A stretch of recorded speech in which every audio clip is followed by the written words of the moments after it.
the former Defence Minister, Joel Fitzgibbon. Joel, I want to get your thoughts on the week of the campaign, of course, but it occurs to me straight away, just get your thoughts on nuclear energy. You used to represent a seat there in the Hunter Valley, a big coal mining area, coal-fired generation shutting down in that area. What would be wrong with a nice, clean nuclear reactor there, giving the country reliable energy?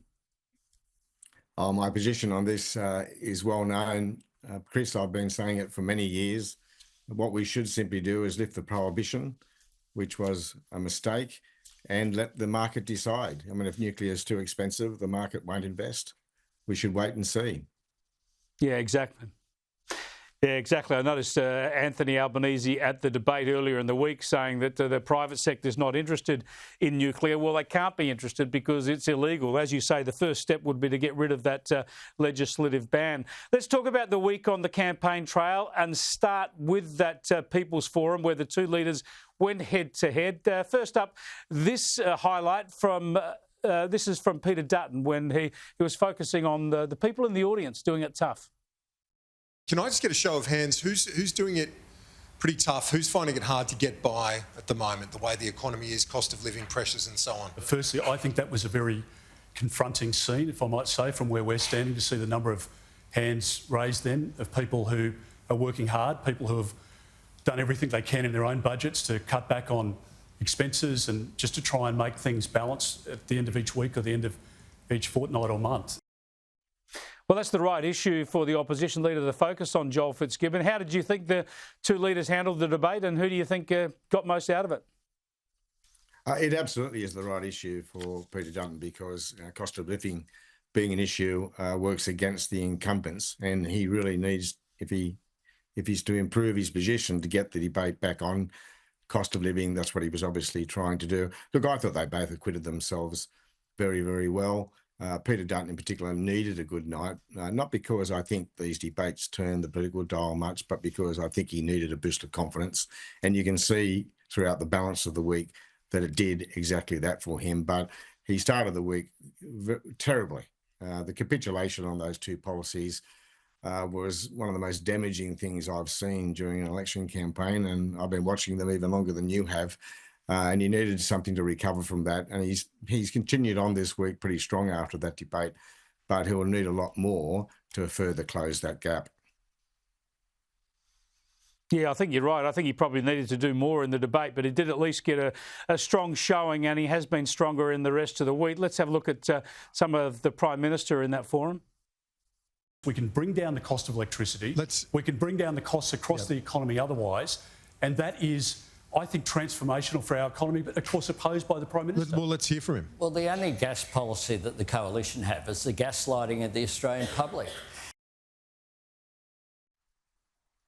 I think that was the only line that got a laugh from the audience, Joel. He did look pretty confident, Anthony Albanese, didn't he? He is confident, very confident. Look, you and I don't know what it's like to lead during an election campaign. Anthony Albanese found out how tough it was during the last campaign, but he's got one under his belt now. And he's had 3 years as Prime Minister, and that means a lot.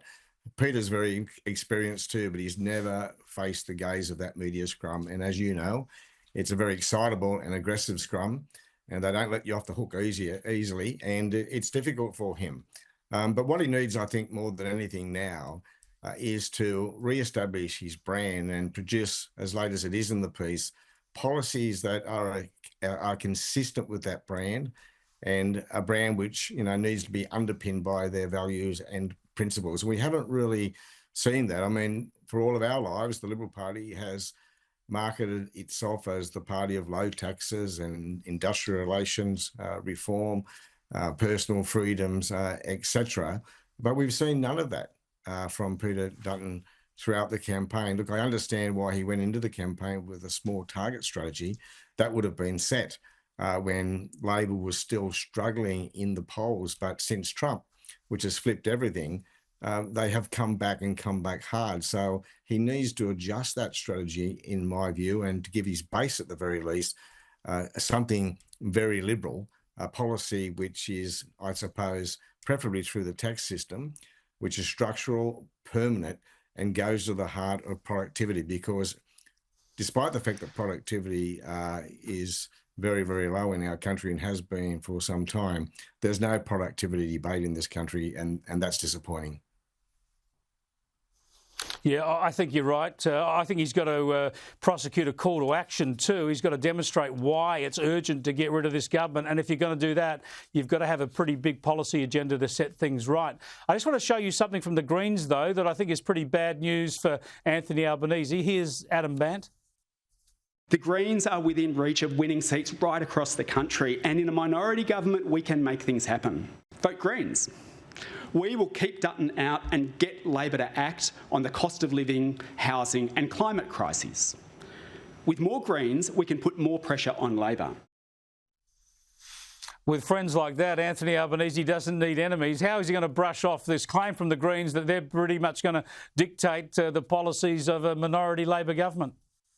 That's a predictable line from an increasingly radical Greens leader, and you'd expect it from him. His real message is vote for us rather than anyone else, because in this hung parliament we're going to have all this power. But there are a couple of things you need to know about Anthony Albanese. The first is that he's spent all of his life fighting the Greens. I mean, his own electorate, his main contest is with that far left party. But the other thing to remember is that he was the leader of the House during the last hung parliament between 2010 and 2013. I saw it up close with him. I was the chief government whip and we worked together to hold that parliament into one piece.